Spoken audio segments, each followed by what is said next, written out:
This video is for educational and informational purposes only. Please do your own research before applying.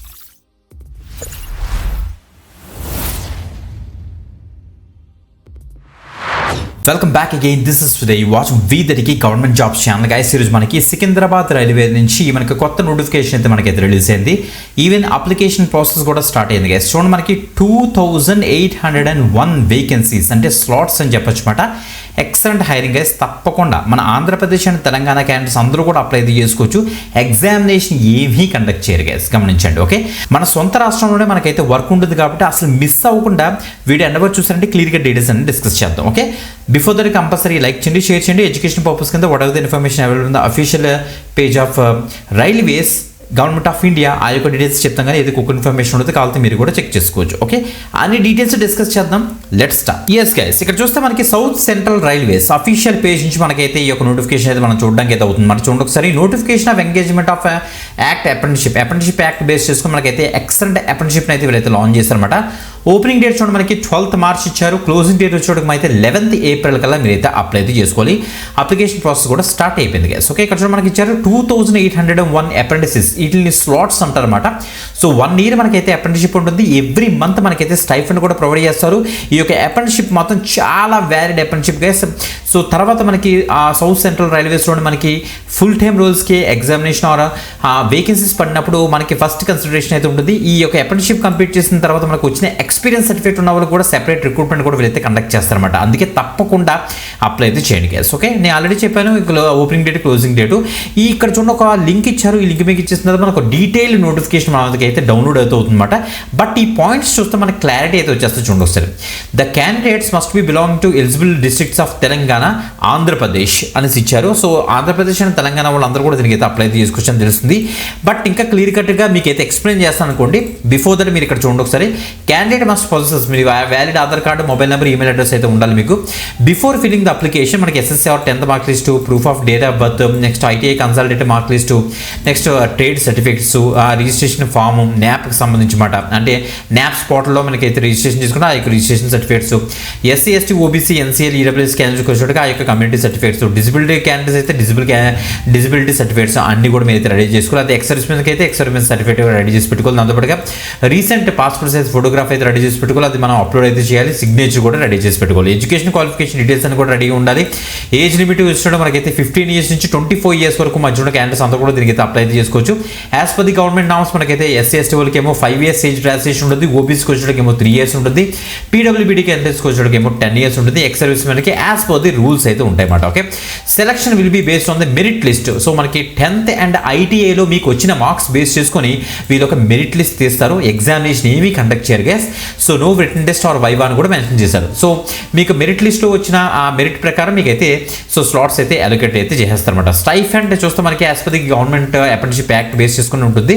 Application fee విషయానికి వస్తే మనకైతే 100 rupees అయితే వీళ్ళైతే పెట్టారన్నమాట. మనకి మోడ్ ఆఫ్ పేమెంట్ కూడా అంతే, నెట్ బ్యాంకింగ్ ద్వారా, debit card, credit card, next SBI UPI ద్వారా మనం అయితే పే చేసుకోవచ్చు. No fee for SC ST candidates, female candidates and PWBD candidates మీకైతే ఫీజు అయితే ఉండదని క్లియర్గా మెన్షన్ అయితే చేశారు. Candidates must be chosen the railway establishment preferences carefully. Once submitted no modification will be allowed అని కూడా ఇచ్చారు. వన్స్ మనం అప్లై చేసినప్పుడు మన ప్రాపర్ ఎస్టాబ్లిష్మెంట్ అయితే ప్రిఫరెన్స్ మీరు కేర్ఫుల్గా ఇవ్వాలని చెప్తుంది అనమాట. ఓకే, సో న్యూ రిజిస్ట్రేషన్ మీకు ఇచ్చేసి ఫస్ట్ రిజిస్ట్రేషన్ క్లిక్ చేసుకుని తర్వాత రిజిస్టర్ యూజర్లోకి వెళ్ళి అప్పుడే మీరైతే అప్లై అయితే చేసుకోవచ్చు అనమాట. ఓకే, సో మీరు ఇప్పుడు క్లియర్ కట్గా డీటెయిల్స్ మనం అయితే ఎక్స్ప్లోర్ చేద్దాం. చూడండి, ఇది మన పీడిఎఫ్ మాట. సో మనకు తెలుసు కదా ఓపెనింగ్ అండ్ క్లోజింగ్ డేట్ మనకైతే ఇచ్చేసారు ఫస్ట్ ఇలాగా.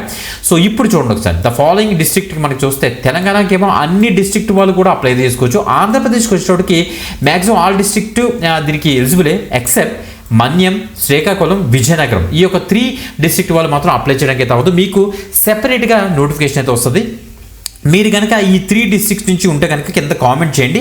సో దట్ ఈ 3 districts నుంచి వచ్చిన మనకి వేకెన్సీ ఉంటే వెంటనే వీడియో చేస్తాను, మర్చిపోద్దు. ఓకే, ఇంకా మహారాష్ట్ర, కర్ణాటక, తమిళనాడు, మధ్యప్రదేశ్ వాళ్ళు ఇక్కడ చూసుకుంటారు. ఓకే, సో ఇప్పుడు ఇండివిజువల్గా మనకి apprenticeship training programme for the 2025-26 yearకి సంబంధించి మనకైతే సో డిపార్ట్మెంట్ వైజ్ అసలు ఎలా డివైడ్ అయిందనేసి మనకైతే ఇచ్చారు. అంటే ఈ for example civil engineering department ఉందనుకోండి, మనకి ఏ యూనిట్లో మనకి ఉంటుంది అనేసి మనకి ఉంటుంది. ఇక్కడ అన్ని కూడా మన ఆంధ్రప్రదేశ్ అండ్ తెలంగాణలో కూడా మనకైతే ఉన్నాయి. చూడండి, రాయనపాడ, అవ్వచ్చు, కాజీపేట అన్నీ ఉన్నాయి. ఇంకా ఇలా కిందకు వచ్చేస్తే మనకి డిఫరెంట్ అనమాట. ఇంకా మెకానికల్ ఇంజనీరింగ్ స్ట్రీమ్కి సంబంధించి, ఎలక్ట్రికల్ ఇంజనీరింగ్ స్ట్రీమ్కి సంబంధించి, నెక్స్ట్ ఇలా కిందకు వచ్చేస్తే మనకైతే signal and transmission engineering, telecommunication, next personal department సంబంధించి ఇలా చాలా ఉన్నాయి. చూడండి, విజయవాడ డివిజన్ ఉంది, గుంతకల్ డివిజన్ ఉంది, హైదరాబాద్ ఉంది, సికింద్రాబాద్ ఉంది, రాయనపాడు ఉంది, సికింద్రాబాద్, ఇలాగ మొత్తం అన్నీ ఉన్నాయన్నమాట. మీరు ఇక్కడ చెక్ చేసుకోవచ్చు. ఓకే, ఇప్పుడు ఇండివిజువల్గా ఈ 2801 స్లాట్స్ ఆర్ వేకెన్సీస్ ఏవైతే ఉన్నాయో వాటిని ఎలా డివైడ్ చేశారో చూద్దాం. ఏసీ మెకానిక్ ట్రేడ్, మనకి ఐటీఐ ఎవరైతే చేస్తారో వాళ్ళు ఏసీ మెకానిక్ ట్రేడ్లో కనుక చేస్తుంటే ఆ యొక్క పర్టికులర్ వేకెన్సీస్ చూస్తే మనకైతే టోటల్గా 251 వేకెన్సీస్ ఉన్నాయి. SC, ST, OBC, EWS, unreserved candidates కానీ పీడబ్ల్యూబీ, ఎక్స్ సర్వీస్మెన్స్కి ఎలా డివైడ్ అయ్యో చెక్ చేసుకోవచ్చు మీరు ఇక్కడ. ఓకే, నెక్స్ట్ కార్పెంటర్ ట్రేడ్ ఉంది, కాపర్ ట్రేడ్ ఉంది, డీజిల్ మెకానిక్ ట్రేడ్ ఉంది, ఎలక్ట్రీషియన్ ట్రేడ్ ఉంది, ఎలక్ట్రానిక్ అండ్ మెకానిక్ ట్రేడ్ ఉంది, ఫిట్టర్ ట్రేడ్ ఉంది, ఇండస్ట్రియల్ ఎలక్ట్రానిక్స్ ట్రేడ్ ఉంది, మెకానిక్స్ ట్రేడ్ ఉంది, ఎంఎంటీఎం ఉంది, మోటార్ మెకానిక్ ట్రేడ్ ఉంది, పెయింటర్, వెల్డర్ అవన్నీ కూడా ఉన్నాయన్నమాట. సో 2801 వేకెన్సీస్ మనకైతే ఇలా అయితే డివైడ్ అయితే చేసేస్తారన్నమాట. ఓకే, క్లియర్గా మీరు అయితే చెక్ చేసుకోవచ్చు. ఓకే, ఇలా కిందకు వచ్చేస్తే మనకి as per the government norms మనకైతే ఏజ్ రిలాక్సేషన్ అయితే అప్లికబుల్ అయితే అవుతుంది. మీకు ఆల్రెడీ నేను చెప్పాను. ఇప్పుడు ఎడ్యుకేషన్ క్వాలిఫికేషన్ విషయానికి వస్తే మీరు 10th క్లాస్ ఎగ్జామినేషన్ పాస్ అయ్యి 10+2 ఎగ్జామినేషన్ సిస్టమ్లో మీరైతే చదివి ఉండాలి. మినిమం 50% అయితే ఉండాలి. మీరు 10th తర్వాత మీరు ఐటీఐ చేసి ఉండాలి, గమనించండి guys. Okay, so NCVT or SCVT certificate మీ దగ్గర అయితే ఉండాలి. ఐటీఐ నేను చెప్పిన ఈ యొక్క ట్రేడ్స్లో ఏదో ఒక ట్రేడ్లో కనుక మీరు ఐటీఐ చేస్తుంటే మీరు దీనికి అయితే ఎలిజిబుల్ మాట. ఓకే, నేను ఆల్రెడీ చెప్పాను కదా, ఎలిజిబిలిటీ కంటే మనకి ఐటీఐ ఏజ్లో మనకి 15 years నుంచి 25 years మధ్యలో ఉన్న క్యాండిడేట్స్ అందరూ అప్లై అయితే చేసుకోవడానికి అయితే అవుతుంది. As per the government norms మనకైతే ఏజ్ రిలాక్సేషన్స్ అయితే ఇలా అప్లికబుల్ అయితే అవుతాయి అన్నమాట. ఇక చూడండి, ట్రైనింగ్ అండ్ స్టైఫండ్ విషయానికి వస్తే మనకైతే 1 year అయితే ఉంటుంది ట్రైనింగ్. ఎవ్రీ మంత్ మనకైతే స్టైఫండ్ ఉంటుంది. As per the government norms మనకైతే స్టైఫండ్ అయితే ఎలకేట్ అవుతుంది కాబట్టి ఇక్కడ మెన్షన్ చేయలేదు. ఓకే, ఇంకా పేమెంట్ ఆఫ్ ఫీజ్ నేను ఆల్రెడీ చెప్పాను, 100 rupees అయితే వీళ్ళైతే ఛార్జ్ చేస్తాను జనరల్ క్యాండిడేట్కి.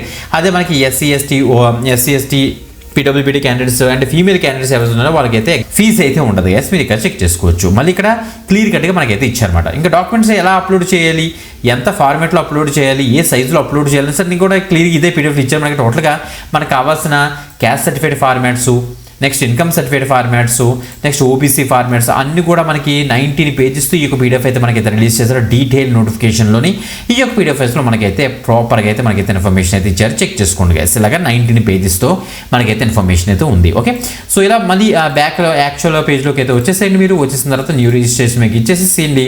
సో ఇలా కిందకు వచ్చేసి మొత్తం డీటెయిల్స్ అని చెక్ చేసుకోండి. మొత్తం డీటెయిల్స్ అని కూడా వేసేసి మీరైతే రిజిస్ట్రేషన్ అయితే చేసుకుని అప్లై అయితే చేసుకోండి గైస్. మంచి అప్డేట్. నేను చూపించిన ట్రేడ్స్లో కనుక మీరు ఐటీఐ చేస్తుంటే 2801 స్లాట్స్ మనకైతే అవైలబుల్గా ఉన్నాయి. సో మన సొంత రాష్ట్రంలోనే మనకైతే సో ఈ యొక్క స్లాట్స్ అవైలబుల్గా ఉన్నాయి కాబట్టి తప్పకుండా ట్రై చేయండి. మంచి అప్డేట్. ఎక్కువ మందికి షేర్ చేయండి. ఇంకొక ఎక్సలెంట్ గవర్నమెంట్ జాబ్ అప్డేట్తో మళ్ళీ కలుద్దాం. అంతవరకు సెలవు.